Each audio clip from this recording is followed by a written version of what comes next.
Okay, 7.2. Do we want to do this now?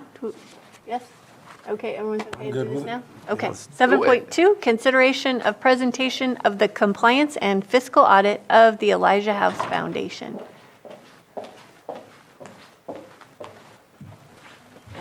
Come on up.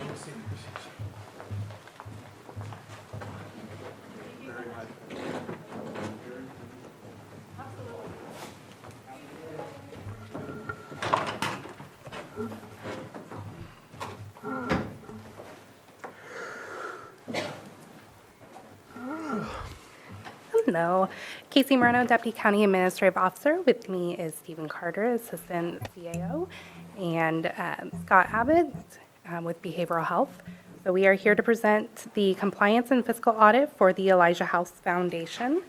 At the September 27th, 2022 board meeting, your board directed staff to contract with an external auditor to perform a compliance and fiscal audit.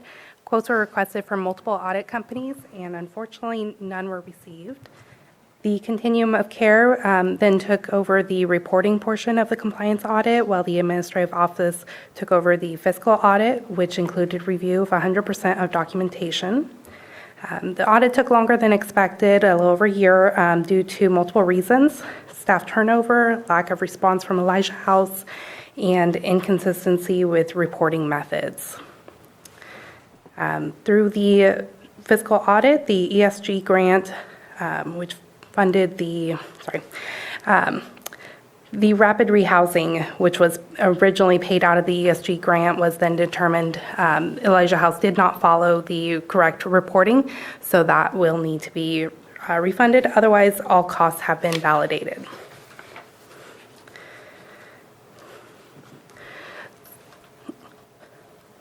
How much more should I do? Sorry. So the audit was extremely difficult for multiple factors: inconsistency with the reporting methods used to report the calculations, receipts, the methods of calculating payroll was inconsistent each period. There was multiple requests for additional documentation, and they were mostly able to provide enough adequate documentation. They also provided quite a bit of documentation that was irrelevant. So that is the overview of the fiscal audit. Do you want to add anything for program?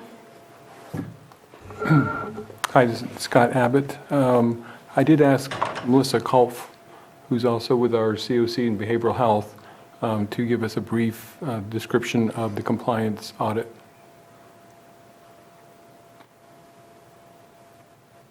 You're on mute, Melissa. Hey everyone, my name is Melissa Kopp. I am the senior staff analyst for the Lake County Continuum of Care with Behavioral Health. The compliance auditing that took place for the performance evaluation, all their data ended up was taken from our homeless management information system. And the only real things that stood out were some of the errors that they had in the reporting process, and the errors ended up revolving around things like missing social security numbers, missing date of birth. Some of them revolved around the disabilities that individuals have or may have. A lot of that information was not collected throughout the tenure of Elijah House having the facility for the emergency shelter. But other than that, within their performance metrics for each of their grant funding, they seemed to be in compliance, and the overall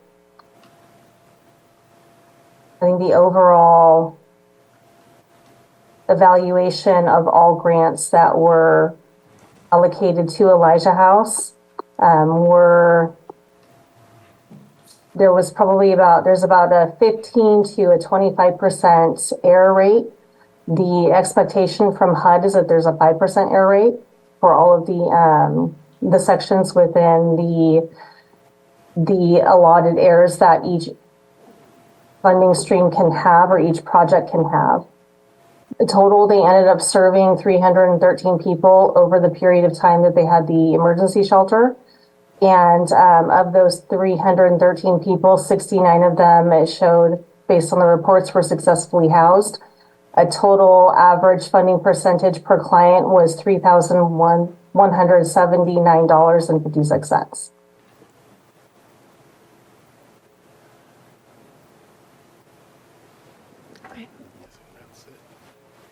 I also had heard, I had originally invited Elijah House to be here today, invited them, and they sent me an email this morning saying, due to other business matters, we will not be able to join the board meeting today. We did review the document, and the auditor submitted stating $23,268.15 were ineligible expenses, and that we need to repay back $3,983.55 for rapid rehousing. We understand that this needs to be repaid, and we look forward to working on the repayment resolution. Kindest regards, Mandy Alzili.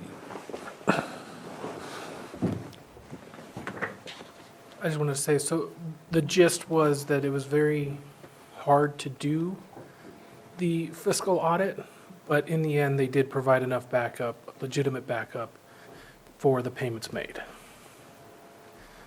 That's the gist of it, other than this very specific $3,900, which will have to be paid back to ESG, I believe it is, the grant. Mm-hmm. Other than that, there would be no other action taken. Okay. Supervisor Sabatier. So two things. I think there's a lot of learning moments. I know that you didn't provide a list of the individual items from the audit. I know that I received such a list. There's certain things that maybe fly under the radar as far as being eligible. But in today's world with Zoom, I get it that Sierra Health, I believe, is in Reading or something along those lines. Versus where we have our shelter here in North Lakeport. But the amount of Feather River Casino lunches that we paid for seems absurd. That to me is a learning moment that we need to figure out how to put restrictions that, I get it, you need to meet, you need to figure out your game plan, your strategy, maybe you have to pivot because something changed, but the amount of meetings that occurred outside of our county, not dealing with the constituents we're asking them to serve, that was something that was a red flag for me that I'm sure needed to get more documentation to prove what went on. So I think there's some learning moments. I do know performance review from the COC perspective. We have reignited the performance review so that this gets done much sooner and much quicker. And I just want to highlight something that I think is not really related to this, but it's related to the data and information that was provided. In the latest PIC count, we showed 339 people. This was 2022, and out of those 339, out of those 339, more than 125 identified themselves as American Indian, Alaskan Native. And when you look at the numbers, so that's a large percentage of the entire 339. When you look at the numbers at the shelter, and this continued through with Sunrise, it was less than 10%. It was a very small number of the population. We need to do a better job of equity when it comes to who's getting these services and who's accessing these services. And that's something that the COC is definitely charged with and is planning to do better on. But I think there's a lot of learning moments from this to make sure that the money goes directly to the type of services that we need it to. But I'd like to also identify, I didn't get a specific list of what that 3,600 or whatever that number is. It identifies the amount, but it does, and identifies what it didn't meet for the grant for rapid rehousing, but it doesn't identify what it was spent on.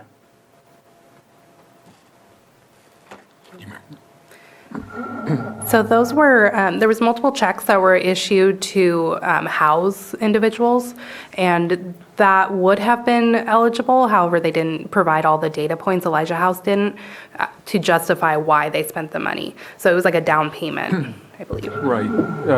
ESG standards, this was paid out of the ESG grant as mentioned, actually ESG COVID grant. That particular grant requires ESG standards, federal standards, and which means that they have to have all kinds of data points in the charts. You know, there has to be certification that they are homeless. There has to be lease agreements, and you know everything that's required for that grant, and they just did not have all those data points. And so therefore, according to HCD, those costs are ineligible. Okay. I'd still like to see just a list of all of those things. Is it 1? Is it 2? Is it 10? I'd just like to see It's it. just like 2 or 3, actually. I believe it's 3, yeah. 3. And we have that. Please. Thank you. Supervisor Green? Yeah, appreciate this. I guess I need some education. One on the history. Is this a routine audit, or was this a special one-off? And it sounds like there's definitely some COC overlay, if not direct oversight. So is this your standard garden variety audit that, to my mind, would probably land at COC first before coming to this board as part of their performance review process? Because again, if there's repayments that have to happen and they do or don't happen, is there, there are certain sanctions that can happen under the COC process, as far as if they hypothetically were doing another bid, maybe they wouldn't be eligible to do that. So I want to make sure I totally understand this audit in terms of the COC process and how it might work, on today and then looking forward. There's going to be future audits, I'm sure, with other providers. So that's one question. Where does this fit in the COC process? And the second question is just housekeeping. I saw some charges on 16 of 20 for some utilities, and it looked like there were pass-through charges from Lake County Probation. So I assume they still have ownership of that building, and I just had a question on how those bills were handled. We asked for this audit. Correct, that's why This board asked for this audit. And when was that? September. It was, September 27th of '22. It's on the memo. right. And no, this is not normal by any means. We do, like this one was done by the administration office, which is very abnormal. But that's because no vendor in the community submitted quotes, and we physically called many of them, and it wasn't something they wanted to take on at the time.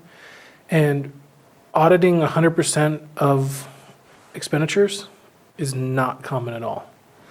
When I would do other audits for social services, for example, you audit like 20% or less, and you make sure that they're doing things properly.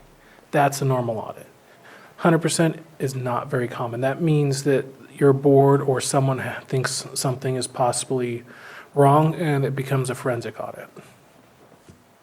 Okay, so follow-up question, whether it was a one-off for whatever purpose, is it appropriate? It sounds like COC is well aware of all this already, but would this audit be sent to COC for any possible follow-up as far as, again, whatever performance standards or whatever COC stuff might apply based on this information?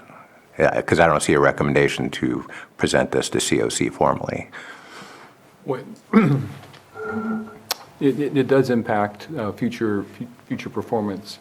When we do receive bids or proposals for RFPs that are issued, part of the application process is past performance that is provided to the grant selection committee, so they can see what's happened before and help them make their judgments of whether to select them or someone else.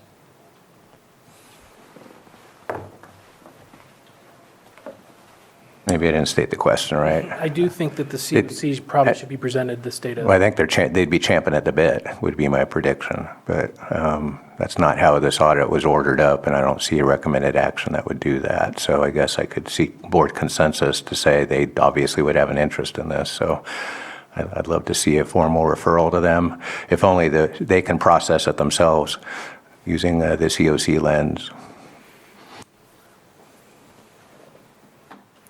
Supervisor Sabatier? I just want to say I agree that this is definitely a conversation so that the COC can at least be made aware of the findings. Do appreciate staff doing this without finding a proposal that would have worked for us. Unfortunately, we had to do this all internally, but do appreciate the level of detail that you've provided. Again, I think there's a lot of learning moments. There's a lot of stuff in here, like how do you go to POMO pumps 3 different times? How many vehicles were being utilized? There's just a lot more questions that, yes, maybe they can say it's related to it, but I don't know. Just things we need to keep an eye out for to make sure our money is being used for the services we're asking for. Agreed, and since this type of thing is through the COC and behavioral health, I think that would be a good time for updates and concerns to be addressed, like for the RCS contract. Okay. Any public comment?